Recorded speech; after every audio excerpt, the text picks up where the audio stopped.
सोचिए, एक ऐसा पत्थर जो 3000 साल पुराना हो और जिस पर ऐसी चीजें लिखी हों जो आज भी हमारे ईमान और इस्लामी इतिहास से जुड़ी हुई हों। हाल ही में जॉर्डन के एक आर्कियोलॉजिस्ट अहमद अब्दुल करीम अल जौहरी ने एक मुआज्जिज पत्थर की खोज की, जिसे हजरत सुलेमान अलैहिस्सलाम के द्वार से जोड़ा जा रहा है। इस पत्थर पर ऐसे आयात और चित्र मौजूद थे जिन्हें देखकर उलमा और एक्सपर्ट्स ने इसे दज्जाल और अन्य इस्लामी घटनाओं से जोड़ा। इस खोज ने न केवल इल्मी समुदाय को चौंका दिया, बल्कि यह भी सवाल उठाए कि क्या इस पत्थर पर लिखी बातें इस्लामी इतिहास के कुछ गहरे रहस्य को उजागर कर रही हैं। तो आइए आज की वीडियो को शुरू करते हैं। इसी तरह की इस्लामिक घटनाओं और वाक्य से रूबरू होते रहने के लिए आज ही सब्सक्राइब करें हमारे चैनल इस्लाम हिस्ट्री को और साथ ही बेल आइकॉन को प्रेस करें। दोस्तों, जॉर्डन देश के एक काबिल आर्कियोलॉजिस्ट है जिनका नाम अहमद अब्दुल करीम अल जौहरी है। उन्होंने सन 2006 में अरब यूनियन आर्कियोलॉजिस्ट की एक मीटिंग में अपने सभी पार्टनर्स के साथ एक हद से ज्यादा पुराने पत्थर के टुकड़े को पेश किया, जिसे देखने के बाद सब लोगों के होश उड़ गए। कि दोस्तों, यह पत्थर का टुकड़ा कोई आम टुकड़ा नहीं था, बल्कि इस पर रिसर्च होने के बाद यह बात क्लियर हुई कि दरअसल यह पत्थर आज से लगभग 3000 साल पुराना है। अहमद अल जौहरी ने यह भी दावा कर डाला कि दरअसल यह हजरत सुलेमान अलैहिस्सलाम के द्वार का पत्थर है और इसको उन जिन्नातों ने ही बनाया था जो दरअसल हजरत सुलेमान अलैहिस्सलाम के कंट्रोल में थे, यानी उनके कब्जे में थे। क्योंकि यह बात तो हम सभी जानते हैं कि हजरत सुलेमान अलैहिस्सलाम की हुकूमत इंसानों के साथ साथ जिन्नातों, जानवरों सभी पर हुआ करती थी। उस मीटिंग में मौजूद दूसरे एक्सपर्ट्स को उस वक्त और भी ज्यादा जोर का झटका लगा, या फिर यह कहिए कि उस वक्त और भी ज्यादा हैरानी हुई कि जब इस पत्थर के टुकड़े को दिखाते हुए अहमद अल जौहरी ने यह भी दावा कर डाला कि इस पत्थर के टुकड़े के ऊपर दज्जाल की तस्वीर को साफ तौर पर देखा जा सकता है। इतना ही नहीं, दज्जाल के अलावा और भी कुछ लोगों की इस पत्थर के टुकड़े के अंदर तस्वीरें मौजूद हैं। मगर दोस्तों, अब सवाल यही है कि आखिर अहमद अल जौहरी इतना बड़ा दावा कैसे कर रहे हैं। तो इन सब चीजों को समझने के लिए हमें सबसे पहले अहमद अब्दुल करीम अल जौहरी की रिसर्च को समझना पड़ेगा। अहमद अब्दुल करीम अल जौहरी को यह हद से ज्यादा पुराना पत्थर सऊदी अरब के कैसे वीरान इलाके के खंडहरों से मिला कि जिस इलाकों में हजारों साल पहले यहूदी आबादी आबाद हुआ करती थी। इस पत्थर के टुकड़े से बनी हुई टैबलेट की लंबाई लगभग 45 सेंटीमीटर, जबकि इसकी चौड़ाई 30 सेंटीमीटर के करीब बताई जा रही है। इतना ही नहीं, इस टैबलेट की सबसे खास बात यह है कि इस टैबलेट को आप लोग सिर्फ एक एंगल से नहीं बल्कि 4 एंगल से देख सकते हैं और हर एंगल से यह टैबलेट अलग अलग चीजों को दिखाता है। शायद यही वजह है कि एक्सपर्ट्स ये भी मान रहे हैं कि उनको तो इससे पहले कभी कोई ऐसा पत्थर का टुकड़ा नहीं मिला है कि जिसको इतने एंगल से देखा जाता हो, यानी इस तरह से डिजाइन किया गया हो और हर एंगल से वह अपनी एक अलग कहानी ही बयान कर रहा हो। सबसे पहले बात करते हैं इस पत्थर की टैबलेट के पहले डायरेक्शन के बारे में, जिसमें एक बुजुर्ग की तस्वीर को साफ तौर पर देखा जा सकता है। अहमद अब्दुल करीम के मुताबिक यह बुजुर्ग कोई और नहीं बल्कि हजरत मूसा अलैहिस्सलाम हैं और मुमकिन है कि उनकी इस तस्वीर को हजरत सुलेमान अलैहिस्सलाम के द्वार में जिन्नातों ने बनाया हो, क्योंकि हम सभी जानते हैं कि अल्लाह ताला ने जिन्नातों को हजरत सुलेमान अलैहिस्सलाम के काबू में कर दिया था और वह उनके हुक्म पर बड़ी बड़ी तामीरात और इस तरह के बड़े बड़े काम किया करते थे। तो मुमकिन है कि इस नक्श को भी जिन्नातों ने उनके हुक्म पर ही तैयार किया हो, क्योंकि अहमद अब्दुल करीम के मुताबिक उस दौर में ना तो टेक्नोलॉजी मौजूद थी और ना ही कोई मशीन वगैरह मौजूद थी, और जिस पत्थर के ऊपर इस तस्वीर को बनाया गया है वह भी एक ऐसी चीज है जिसे सिर्फ अल्लाह की मर्जी से ही मुमकिन किया जा सकता है। उस पत्थर के ऊपर बगैर टेक्नोलॉजी के और बगैर बड़ी बड़ी मशीनों के यह सब कुछ करना नामुमकिन बात थी। पत्थर में नजर आ रहे बुजुर्ग की तस्वीर को देखकर यह पता चलता है कि यह बुजुर्ग कोई सख्त मिजाज के इंसान हैं और उनकी नीचे घनी दाढ़ी को भी देखा जा सकता है। इस बात पर अहमद अल जौहरी का कहना है कि हम सभी लोग जानते हैं कि हजरत मूसा अलैहिस्सलाम एक सख्त जलाल वाले इंसान यानी गुस्से वाले इंसान थे। एक बार तो जब उनका एक मिस्र के आदमी से झगड़ा हो गया था तो हादसा की तौर पर उन्होंने उसको अनजाने में कत्ल तक कर दिया था। पैगंबर हजरत मूसा अलैहिस्सलाम भारी जिस्म के मालिक होने के साथ साथ सख्त चेहरे के मालिक थे, यानी हजरत मूसा अलैहिस्सलाम तंदुरुस्त तो थे, लेकिन मोटापा ना तो उनके चेहरे पर था और ना ही उनकी बॉडी पर था। पैगंबर हजरत मोहम्मद सल्लल्लाहु ताला अलैहि वसल्लम की एक हदीस भी मौजूद है कि जिसमें उन्होंने फरमाया है कि जब मैंने मेराज का सफर किया तो हजरत मूसा अलैहिस्सलाम से मुलाकात की तो मैंने पाया कि हजरत मूसा सख्त जिस्म के मालिक हैं। इसके बाद अहमद अब्दुल करीम अल जौहरी पत्थर की इस टैबलेट को और भी ज्यादा एक्सप्लेन करते हुए कहते हैं कि इन बुजुर्ग की तस्वीर पर कुछ लिखा हुआ भी दिखाई दे रहा है। यह दरअसल उसी दौर की किसी हद से ज्यादा पुरानी जबान में लिखा हुआ है, मगर इस बात की तरफ इशारा कर रहा है कि यह बुजुर्ग बहुत बड़े आलिम तो है, मगर इनकी जबान में लुकनत है और इसी तरह की ही निशानी हजरत मूसा अलैहिस्सलाम के अंदर भी पाई जाती थी। जैसा कि कुरान करीम की सूरतहा में भी यह मेंशन किया गया है कि हजरत मूसा अलैहिस्सलाम अक्सर अपने रब से दुआ किया करते थे कि ऐ अल्लाह मेरे सीने को खोल दे और मुझसे इस लुकनत को दूर फरमा। इसके बाद पत्थर के इस टुकड़े में इन बुजुर्ग की तस्वीर के बिल्कुल ठीक नीचे एक बछड़े के चेहरे को भी देखा जा सकता है। अहमद अल जौहरी कहते हैं कि हम सभी लोग जानते हैं कि हजरत मूसा अलैहिस्सलाम और उनकी कौम के साथ बछड़े का क्या ताल्लुक है, क्योंकि यह बात तो कुरान में भी मेंशन है कि जब हजरत मूसा अलैहिस्सलाम कोहे तूर पर चले गए थे तो उनके पीछे उनकी कौम यानी यहूदियों ने एक सोने के बछड़े की इबादत करना शुरू कर दी थी। इतना ही नहीं, जब एक बार बनी इजराइल के ही एक इंसान का कत्ल हो गया था और उसके कातिल का पता नहीं लग पा रहा था, तब भी खुदा की तरफ से एक बछिया को ही कुर्बान करने का ऑर्डर दिया गया था, ताकि जब उस बछिया की पूंछ को उस कत्ल हुए इंसान के ऊपर मारा जाए तो वह कत्ल हुआ इंसान खुद खड़ा होकर यह बता दे कि आखिर मेरा कत्ल किसने किया है। अहमद अब्दुल करीम कहते हैं कि यह सारी ही चीजें इस बात की तरफ इशारा करती हैं कि पत्थर की इस वाली साइड में जो तस्वीर मौजूद है वह हजरत मूसा अलैहिस्सलाम की ही है।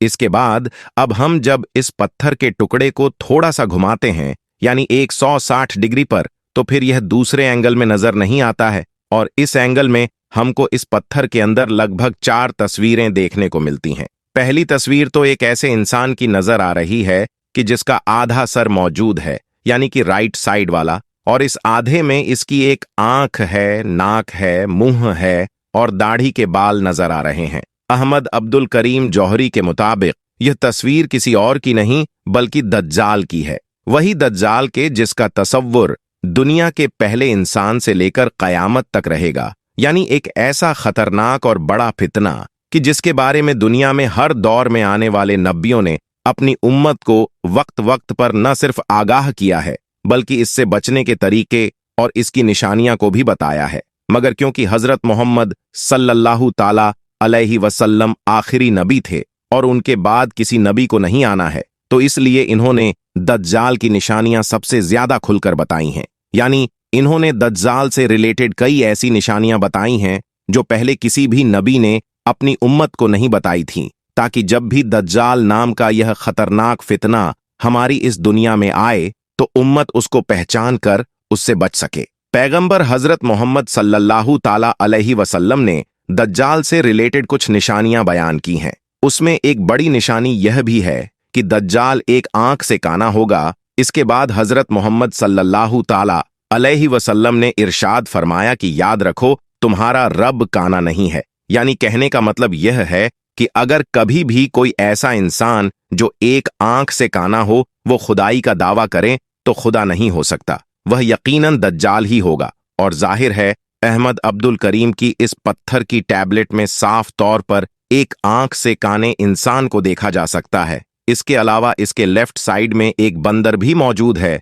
जिससे सीधे तौर पर उस वाकई की तरफ इशारा है जब अल्लाह की नाफरमानी की वजह से 70,000 बनी इजराइल के लोग बंदर और सुअर में बदल गए थे, क्योंकि इस बंदर के साथ ही नीचे वाली साइड में सुअर की तस्वीर भी मौजूद है, जो यकीनन एक नापाक जानवर के तौर पर जाना जाता है। और तीनों ही इब्राहिमी मजहब यानी ईसाइयों, यहूदियों और मुसलमानों में इसके मीट यानी गोश्त को खाना भी हराम करार दिया गया है। यह दोनों ही जानवरों की तस्वीरें इस बात की तरफ इशारा कर रही हैं कि किस तरह से शैतान ने एक ऐसी कौम को आसानी के साथ गुमराह कर दिया था कि जो कौम न सिर्फ उस दौर में खुदा के नजदीक सबसे चहेती कौम हुआ करती थी, बल्कि अंबिया यानी पैगंबरों की नस्लों से थी। इतना ही नहीं, बिल्कुल इसी तरह से ही अब शैतान का आखिरी वार आखिरी दौर में दज्जाल पूरा करेगा, पूरी की पूरी इंसानियत को गुमराह करके। इसके बाद दज्जाल की इस तस्वीर के ऊपरी वाली साइड में यानी उसके सर के पास एक बिच्छू भी नजर आ रहा है, और जाहिर है बिच्छू को इंसानों के दुश्मन के तौर पर जाना जाता है। इससे रिलेटेड एक हदीस भी मौजूद है कि बिच्छू को अगर तुम लोग हरम शरीफ में यानी एहराम की हालत में भी देखो तब भी उसको मार डालो, क्योंकि जाहिर है बहुत ज्यादा यह खतरनाक होता है। इसके अलावा इस तस्वीर में हद से ज्यादा पुरानी डिजाइन वाली उस टोपी को भी देखा जा सकता है कि जो टोपी मिस्र के फिरौन इस्तेमाल किया करते थे, वही फिरौन की जिनमें से अक्सर ना सिर्फ गुरूर और घमंड वाले हुआ करते थे, बल्कि कुछ तो खुदाई का दावा तक कर दिया करते थे। इस तस्वीर के नीचे वाली साइड में कुछ लिखा हुआ है जिसके बारे में पुरानी जबान के माहिर यानी यही बिन इबाद कहते हैं कि इसका मतलब यह है कि यह इंसान जिसके नसब का अता पता नहीं है, और यह इंसान इंतहा बुरा इंसान है, और यही वह सारी चीजें हैं कि जिनको दलील बनाकर अहमद अब्दुल करीम अल जौहरी यह दावा करते हैं कि हो ना हो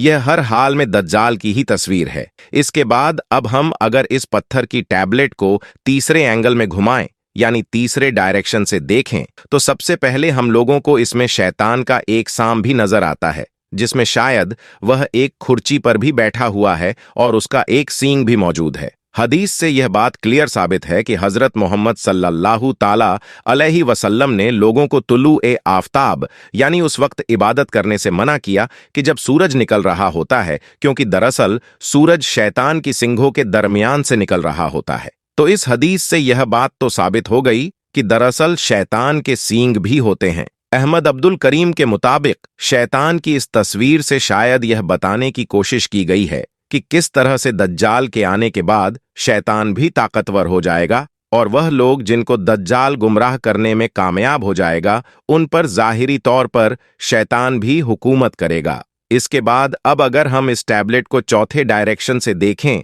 यानी इसके आखिरी एंगल से, तो हमको एक ऐसी तस्वीर नजर आती है कि जिसमें एक इंसान नंगे बदन औरतों के सामने मौजूद है। अहमद अब्दुल करीम के मुताबिक यह भी हजरत मूसा अलैहिस्सलाम की एक अलामत तस्वीर है, जैसा कि हदीस से यह बात साबित है। यानी यह बताया गया है कि बनी इज़राइल में औरतें औरतों के साथ और मर्द मर्दों के साथ नंगे होकर नहाने में कोई भी परहेज नहीं किया करते थे। यानी उनमें यह बात आम थी कि आदमी सभी आदमियों के साथ और औरतें अपनी सभी औरतों के साथ नंगे होकर नहा लिया करते थे। मगर हजरत मूसा अलैहिस्सलाम उनके इस रस्मो रिवाज को फॉलो नहीं किया करते थे, बल्कि वह शर्मो हया की वजह से हमेशा अकेले और छुपकर ही नहाया करते थे। हजरत मूसा अलैहिस्सलाम के ऐसा करने की वजह से धीरे धीरे अब बनी इज़राइल के बीच तरह तरह की बातें बनना शुरू हो गई थीं, और लोगों ने यह मशहूर करना शुरू कर दिया था कि शायद मूसा अलैहिस्सलाम में कोई जिस्मानी तौर पर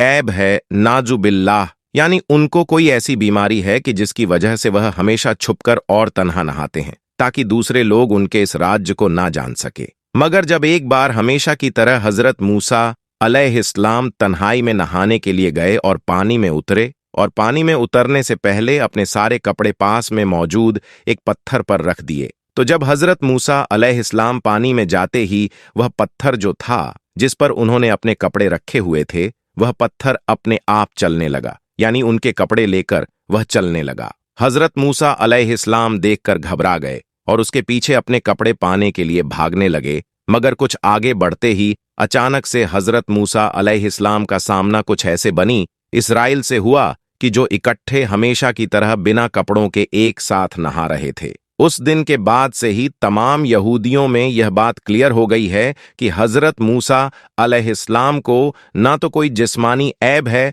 और ना ही कोई बीमारी है, बल्कि वह तो एक तंदुरुस्त और हद से ज्यादा हसीनो जमील इंसान है। हजारों साल पुरानी इस पत्थर की टैबलेट से रिलेटेड आगे अहमद अब्दुल करीम अपनी रिसर्च में कहते हैं, क्योंकि हजरत सुलेमान अलैहिस्सलाम के दौर से अगर देखा जाए तो सबसे करीबी ऐसे नबी हजरत मूसा अलैहिस्सलाम ही थे कि जिनके ऊपर तौरात जैसी एक बड़ी किताब भी नाजिल हुई थी। शायद इसी वजह से ही इस टैबलेट के ऊपर दज्जाल के साथ साथ हजरत मूसा अलैहिस्सलाम की तस्वीर भी मौजूद है, क्योंकि दज्जाल से तो हर नबी की तरह ही हजरत सुलेमान अलैहिस्सलाम ने भी अपनी कौम को आगाह किया होगा। फिलहाल दोस्तों, इस वीडियो से रिलेटेड यह बात हमारे लिए जान लेना जरूरी है कि यह वीडियो सिर्फ और सिर्फ एक आर्कियोलॉजिस्ट के, जिनका नाम अहमद अब्दुल करीम है, उनकी रिसर्च पर ही बनाई गई है। इस पर यकीन रखना या ना रखना यह हमारे लिए जरूरी नहीं है, क्योंकि हो सकता है कि यह पूरी की पूरी रिसर्च गलत हो,